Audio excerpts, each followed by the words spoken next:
Hello வணக்கம், இது உங்கள் சிவி ஸோன். சொல்லாமல் எப்படி இருக்கீங்க? இப்போ பார்த்தீங்கன்னா காலையிலேயே வந்து விஜய் பார்வதி பயங்கரமாக கதறி எழுதுறாங்க. ஏன் அப்படின்னா, இந்த பிக் பாஸ் வீட்டுக்குள்ளே நான் வந்திருக்கக்கூடாது, நான் வெளியே போகிறதுக்கு ரெடியாக இருக்கேன், இனிமேல் எனக்கு இந்த கேம் செட்டாக இருக்கக்கூடாது, நான் உன்னை பார்த்துருக்கக்கூடாது, உண்மையிலே எனக்கு ஃபீலிங்ஸ் வந்திருக்கக்கூடாது அப்படின்னு பயங்கரமாக கதறி எழுது புலம்பி தள்ளுறாங்க. என்ன நடந்துச்சுன்னு பார்க்கலாம். அதுக்கு முன்னாடி பார்க்குற எல்லாருமே நம்மளோட சேனலை சப்ஸ்கிரைப் பண்ணிட்டு பாருங்கள், லைக் பண்ணுங்கள், கமெண்ட் பண்ணுங்கள், ஷேர் பண்ணுங்கள். இப்போ வாங்க இந்த வீடியோக்குள்ளே போகலாம். நீங்கள் கொடுக்குற அந்த லைக் தான் நம்மளோட சேனலை வந்துட்டு அடுத்தடுத்த லெவலுக்கு போகும். ஸோ மறக்காமல் வந்துட்டு சப்போர்ட் பண்ணுங்கள். இப்போ ரொம்ப சப்போர்ட் பண்ண வேண்டியது முக்கியமாக இருக்குது. சரி, தயவு செஞ்சு பண்ணுங்கள். இப்போ என்னென்னா, ரொம்ப அழுகுறாங்க. ஏன் அழுகுறாங்களா? காலையில் வந்து அந்த கார்டாஸ்க்கு வந்துட்டு இவங்க தூங்கிட்டாங்க. பிக் பாஸ் வந்துட்டு நீங்கள் தூங்கின காரணத்தினால உங்களை வெளியேற்றன்னு சொன்னாங்க. வெளியே போயிட்டாங்க. சரிங்களா?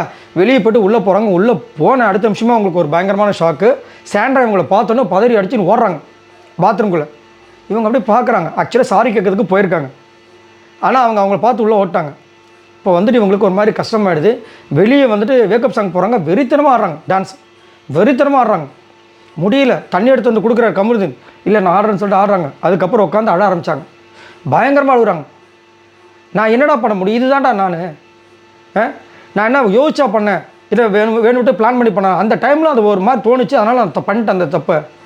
நான் அதை மன்னிப்பு கேட்க தான் அங்கே போனேன். அவங்க என்னை பார்த்து அப்படி பயந்து ஓடுறாங்க. ஏன் நான் பண்ணால் மட்டும் அது பர்சனல் போகுது, மற்றவங்களாம் பண்ணால் அது ஏன் பர்சனலாக வர மாட்டுது? நான் ஒரு கேமில் இந்த மாதிரி பண்ணது வந்துட்டு தப்புன்னு சொல்கிறாங்க. ஓகே, அப்போ எனக்கு அந்த மாதிரி நடந்திருக்கல, ஏன் என்னோடய விஷயங்கள் மட்டும் அது மாதிரி வரமாட்டுது? இதுதான் நான் வீக்கெண்டில் சரி, என்னை வந்து என்ன திட்டுனான்னு நான் வாங்கிக்கிறேன். வாய்க்கு வந்ததெல்லாம் பேசுகிறாங்கடா. ஐயோப்பா, அதாவது அவங்க பண்ண தப்பு தான், ஆனால் உள்ளே பார்த்தீங்கன்னா ஐயோ பயங்கரமாக ஓடிச்சு. அதுக்கப்புறம் இதுதான் நான் இப்படி தான்டா நான் அந்த டைமில் யோசிச்சது தான். அவங்களுக்கு மெடிக்கல் வந்ததுக்கு நான் என்ன பண்ண முடியும்? அந்த மாதிரி நடக்கும்னு நான் நினச்சி பண்ணேன். நான் வந்துட்டு பண்ணால் பர்சனல்றாங்க. நான் எந்த கேமுக்குள்ளேயும் நான் வந்து முதல்ல இந்த கேமுக்குள்ளே வந்திருக்கக்கூடாது, உன்னை பார்த்துருக்கூடாது, உண்மையிலே ஃபீலிங்ஸ் வந்திருக்கக்கூடாது. நான் இந்த கேமில் ராவாக இருக்கேன், ராவாக பேசுகிறேன். அதாவது நான் எந்த ஃபேக்கும் இல்லாமல் உண்மையாக இருக்கேன், உண்மையாக பேசிகிட்டு இருக்கேன். நான் என்ன பண்ணுறேனே தெரியலன்னு சொல்லிட்டு பயங்கரமாக அழுகுறாங்க. பார்க்கறது ரொம்ப கஷ்டமாக இருக்குது. பட் என்ன தான் அவங்க வந்து அழுதாலும் கண்டிப்பாக நமக்கு வருத்தம் இருக்கும். அதாவது என்னென்னா, நம்ம நார்மலாக ஒரு இடத்துல போயிட்டுருக்கோம் அப்படின்னா போகலாம், ஒன்றும் பிரச்சனை இல்லை.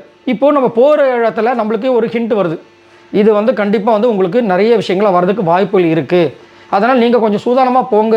ஏன்னா நம்மளுக்கு தெரியும் ஆல்ரெடி கடந்து வந்த பாதையில் நிறைய பிரச்சனைகள் இருக்குது. அப்போ இதுக்கு மேலே நம்ம இலக்கு வந்து கிட்ட நெருங்கினதுனால நிறைய விஷயங்கள் வரும். அப்போ நம்ம என்ன பண்ணோம், மைண்டை வந்து கிளியராக வச்சுட்டு என்ன நடந்தாலும் நம்மளோட இலக்கு என்னன்றதை பார்த்து போயிட்டு இருக்கணும். அந்த நேரத்தில் நம்மளோட உணர்ச்சிகளுக்கு மதிப்பு கொடுக்கவே கூடாது. உணர்ச்சிகளுக்கு நம்ம வெளிப்படுத்தணும்னு நினச்சோன்னா கண்டிப்பாக அங்கே மாட்டிப்போம்.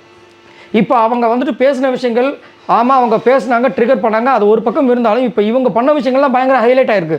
ஸோ இது யார் மேலே தப்பு? விஜய் பார்வதி மேலே தப்பு. இதை அவங்க வந்து கண்ட்ரோலாக அந்த இடத்துல இருந்திருக்கும். இப்போ வந்து அங்கே அழுது புலம்பி நான் வீட்டை விட்டு வெளியே போகிறேன்னு சொல்கிறது என்ன பிரயோஜனம்? இது அவங்களுக்கு மட்டும் கிடையாது, நிறைய பேருக்கு வந்து இது ஒரு பெரிய லெசன். கோவத்தாலும் சரி, அந்த நேரத்தில் நம்ம வந்து ஒரு சில பேர் சொல்லுவாங்க, எப்படிங்க இதை பண்ணீங்க, ஏதோ தோணிச்சும் பண்ணிட்டாங்க. அதுதான் தவறு. ஏன் நம்மளுக்கு மூளை கொடுக்குற கடவுள் மனசை கொடுக்கல? யோசிக்கணும், மூளையை வச்சு யோசிக்கணும். இந்த நேரத்தை இதை பண்ணால் என்ன ஆகும்னு யோசிக்கணும். நான் செஞ்சிட்டேன், அது தப்பாக போயிடுச்சு அப்படின்னு சொன்னால் ஹர்ட் ஆனது யார்? அவங்க தான். இப்போ என்ன பண்ணுவாங்க, அவங்களுக்கு என்ன விஷயங்கள் இருக்கோ அதுதான் வரும். அவங்களுக்கு இப்போ ப்ராப்ளம் ஆகிடுச்சு, பாவம். இப்போ வந்து விஜய் பார்வதி பார்த்து பயந்து ஓடுறாங்க. நம்மளுக்கே பார்க்குறது ரொம்ப கஷ்டமாக இருக்குது. இவங்க இந்த பக்கம் உட்காந்து அழுகுறாங்க. என்ன நடக்க போகுதுன்னு தெரியல. ஸோ இதை பற்றி உங்களோட கருத்துக்களை சொல்லுங்கள். எனக்கு தெரிஞ்சு விஜய் பார்வதி வந்துட்டு இன்றைக்கி வந்து பயங்கரமான சம்பவங்கள் இருக்க போகுதுன்னு நினைக்கிறேன். பார்க்கலாம். இதை பற்றி உங்களோட கருத்துக்களை சொல்லுங்கள். ஹாய் நண்பர்களே.